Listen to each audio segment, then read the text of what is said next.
Hi everyone, this is Emily. I need to take a moment before the show to tell you about mine and Bernie's latest offering, the Summer 2024 Sprint Cohort for Community Builders. After years of virtually co-working together as small business operators, Bernie and I have been through it all.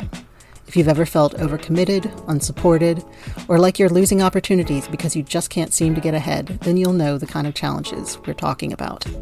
It took years of self-examination, trial and error, hundreds of business and productivity books between us, and one Scrum Master certificate for us to finally come up with something that works to overcome our workflow issues and get the work done.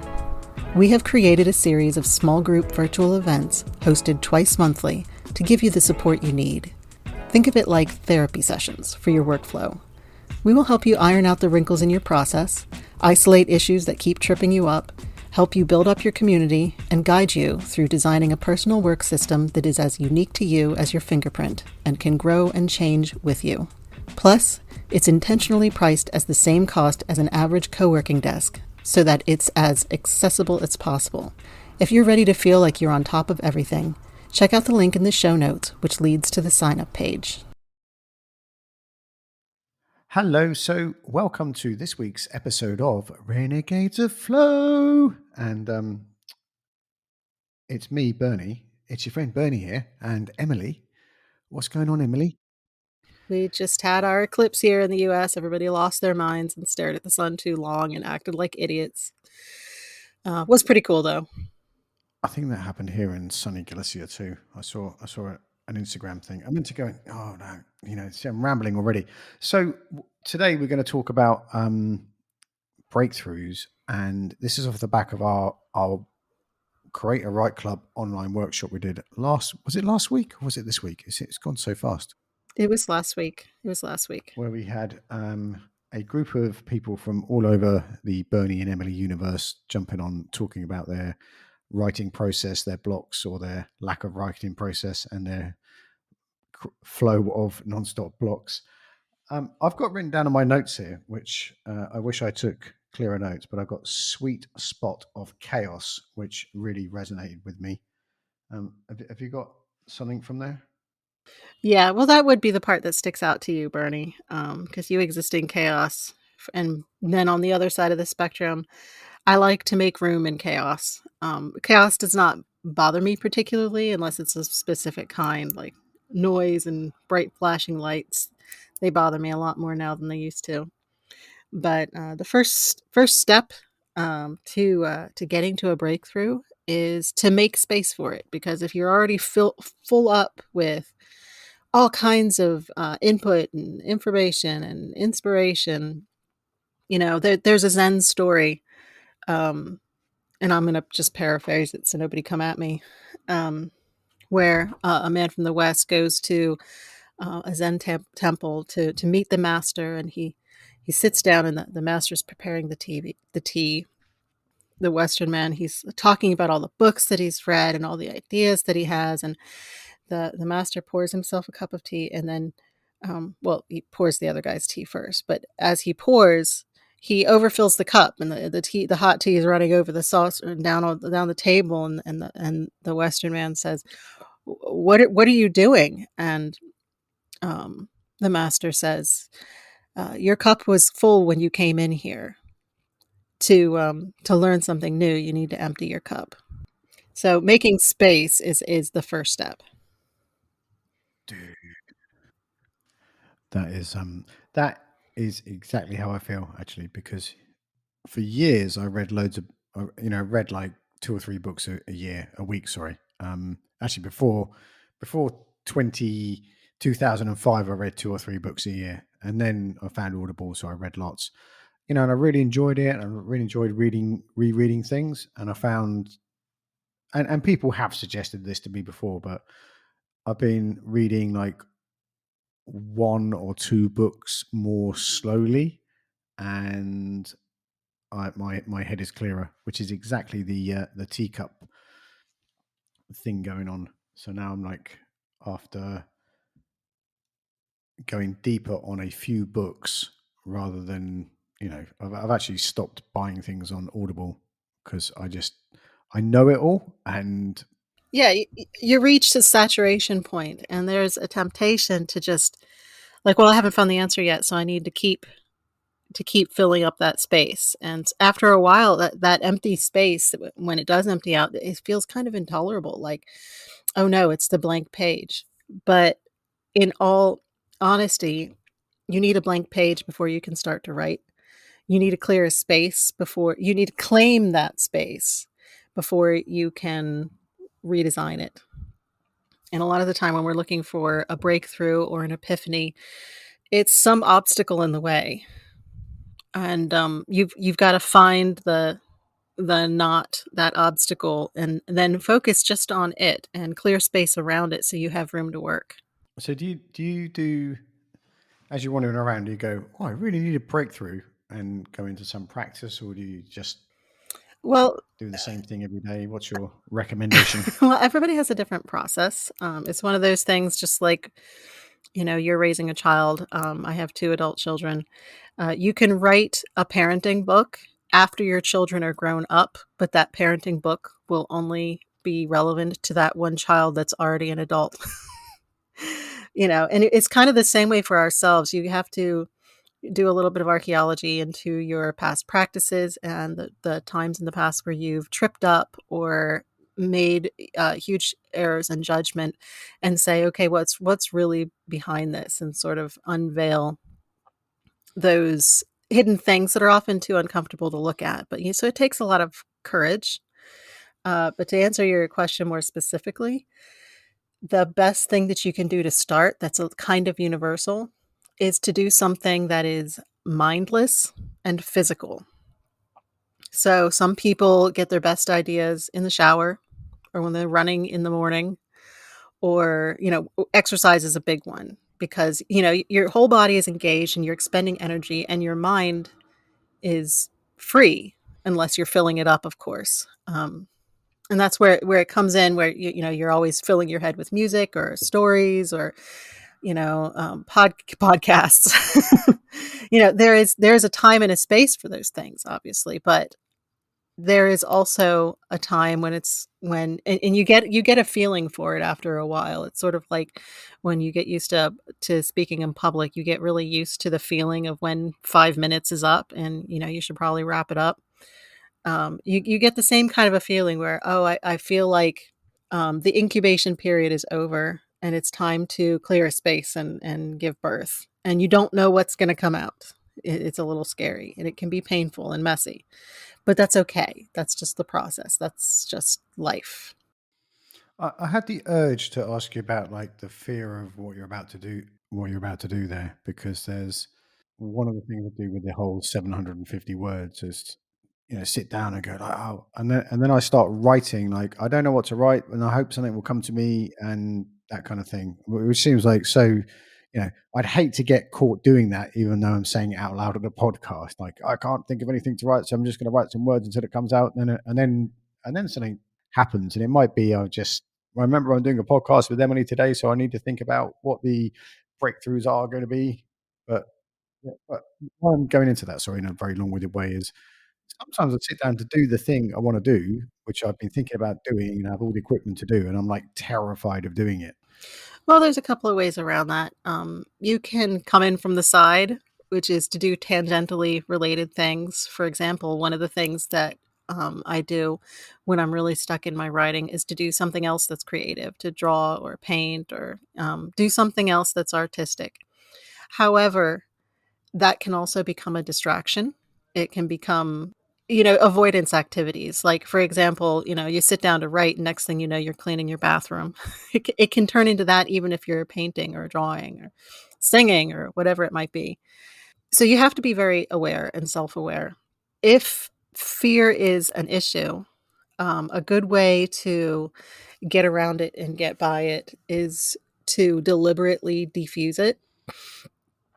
So if you have trouble sitting down to write and you have a big emotional quagmire wrapped around just the act of sitting down to write, which is the most difficult thing, doing it in a different format, not doing it at your desk at home, sitting on the floor with your laptop, going out to a park on your tablet, whatever it might be, of changing your circumstances, changing your environment, that can help.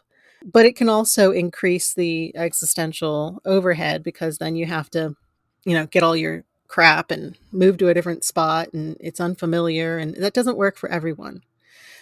For myself, to sit in seated contemplation or meditation as a way of diffusing the energy and not directly engaging with the core idea, but just kind of setting it in the back of your mind or just tucking it away in your cheek of this is what I'm sitting with today, and then but deliberately letting every thought go as you sit down in your seated meditation or standing meditation. It doesn't really matter.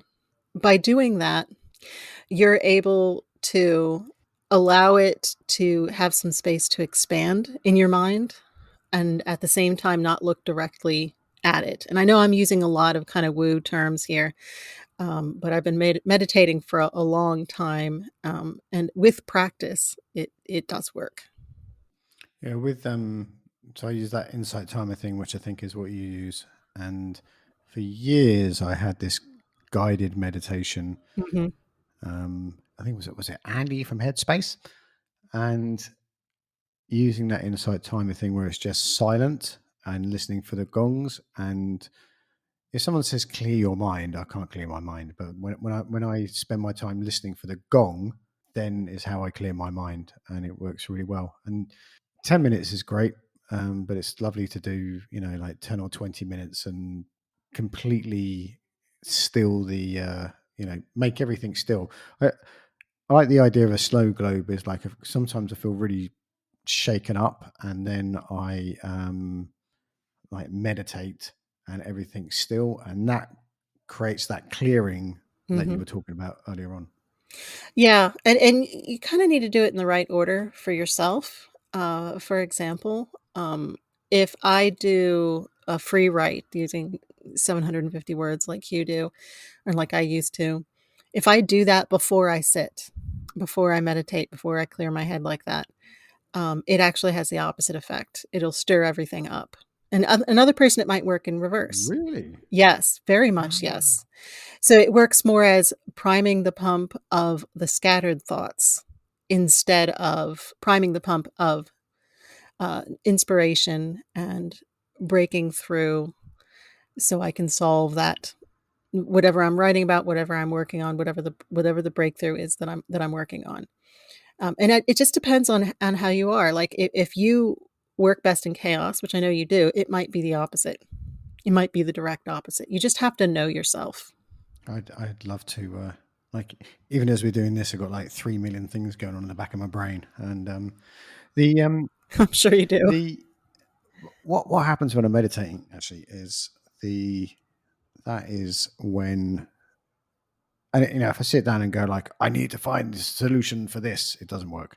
But if I just sit down, it was then I'll go, oh yeah, so like if I get James and Abdul and Sarah to turn up at that, it will mean they'll do this, and like all the little threads of things come together, and it makes it really enjoyable. So many times I've come out of a meditation with an answer that I didn't even know I was looking for. So I think it's very organic. It'd be I couldn't hire myself out to sit in a room and meditate and come up with the answer, but I Hmm, love the feeling of it happening. absolutely. So I saw on LinkedIn, I think it was the other day, the legendary Jonathan Stark say, "This is why I write every day." And I can't remember who the guy was, but someone had tweeted or LinkedIn, whatever you do, something about if you don't come up with new ideas, that part of your brain just stops working after a while. He didn't say how long, so I don't want to people to get too scared. And he said that is why I write and publish every day, because Jonathan Stark sends a short little email every day. And I think, I'm not even, I think I know it's you that told me about 750 words about 10 years ago. And I've been, I don't know, probably like 90% of the days I've written every day, 750 words since then. I'm on the way to 3 million words. And Wow. for someone that used to be at university going, I can't write a 250 word position paper, knowing I've got 3 million, nearly 3 million words under my belt is great. And the same in Grammarly, like tracks how many words you've written, and that's in the millions too.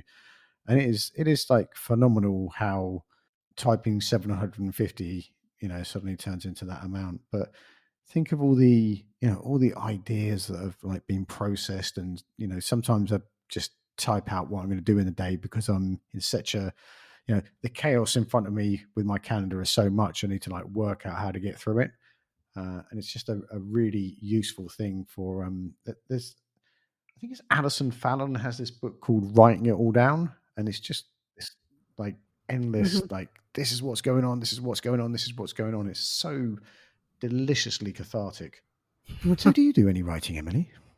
So for the 750 words thing, like I just want to mention that it's really easy to buy into a narrative about yourself, and really believe it. And it's just like with our information bubbles on the internet, like the more we read about it, the more it feels true, and then we make it true in our lives.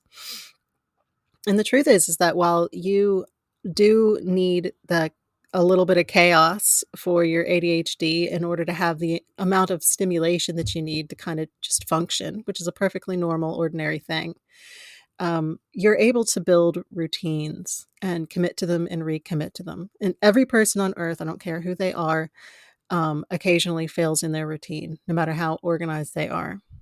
And I think every person on earth also beats themselves up about it.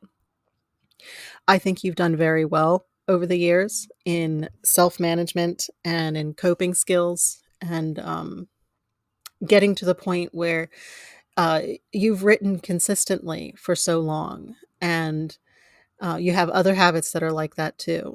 Those habits for me are very challenging. I know that might surprise you, but I have to constantly change my routine in order to stay engaged with it.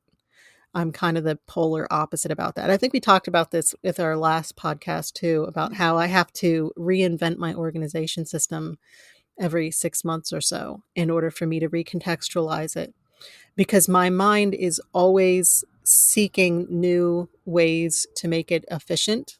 And if I stick to the system too long, it can become extremely limiting and frustrating, and I have to scrap the whole thing.